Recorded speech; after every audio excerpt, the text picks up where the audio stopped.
Hi hello అందరికీ నమస్కారము. ముఖ్యంగా విలేజ్ లెవెల్‌లో కొన్ని కమ్యూనిటీస్‌లో ఏ విధంగా యానిమల్ క్రుయాలిటీ జరుగుతుందంటే,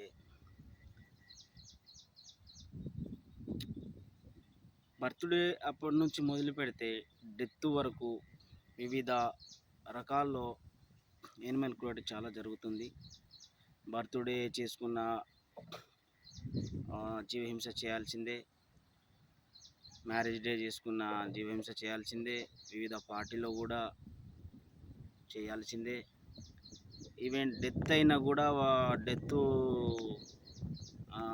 అయి ఖననం చేసిన తర్వాత కూడా బాట మీద వచ్చేసి కోసేసి జీవహింస చేసి తినాల్సిందే. అది ఒక ఎత్తు అయితే, ఫర్ ఎగ్జాంపుల్ ఇంట్లో ఎవరికైనా చిన్న ఇన్సిడెంట్ జరిగిందనుకో, నాకే అనుకో, ఫర్ ఎగ్జాంపుల్ నాకే ఒక జ్వరం రావడము, ఒక మలేరియా రావడము, ఒక డెంగ్యూ రావడము, లేకపోతే చిన్న యాక్సిడెంట్ జరగడము, నేను హాస్పిటాలిటీ ఫాలో అయినా అనుకో,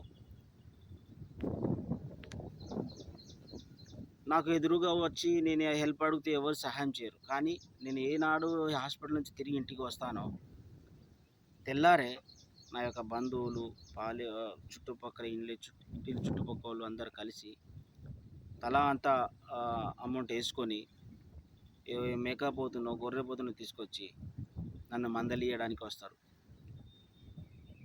నా పేరు మీద నాకు అప్పుడు మనం తెలియని పరిస్థితిలో ఉంటాం. 2 ముద్దలు పెట్టేసి మిగతా అంతా వాళ్ళే తినేస్తారు. పేరు నాది, ఫలితం వాళ్ళది. అదేవిధంగా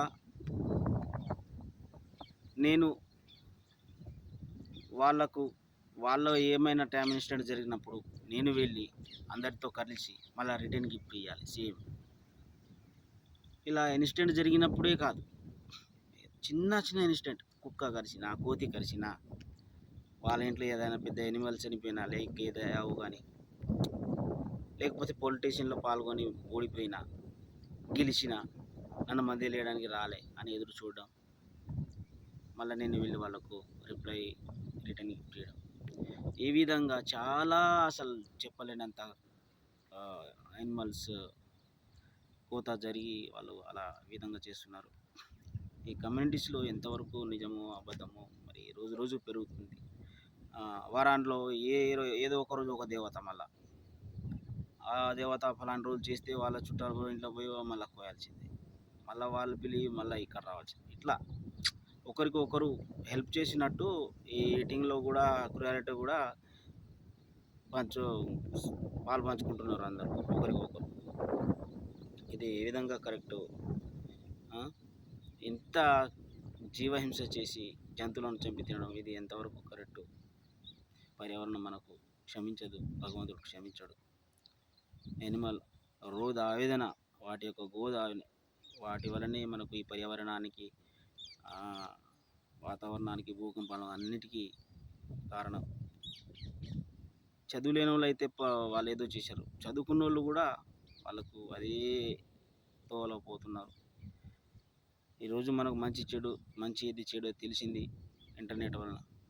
అది చూసి వీగనిజాన్ని ఫాలో అయ్యి జంతువుల పట్ల, ప్రకృతి పట్ల మంచి అనుభవ సంబంధం ఏర్పరచుకొని ఉంటారని కోరుకుంటున్నాను. ధన్యవాదములు.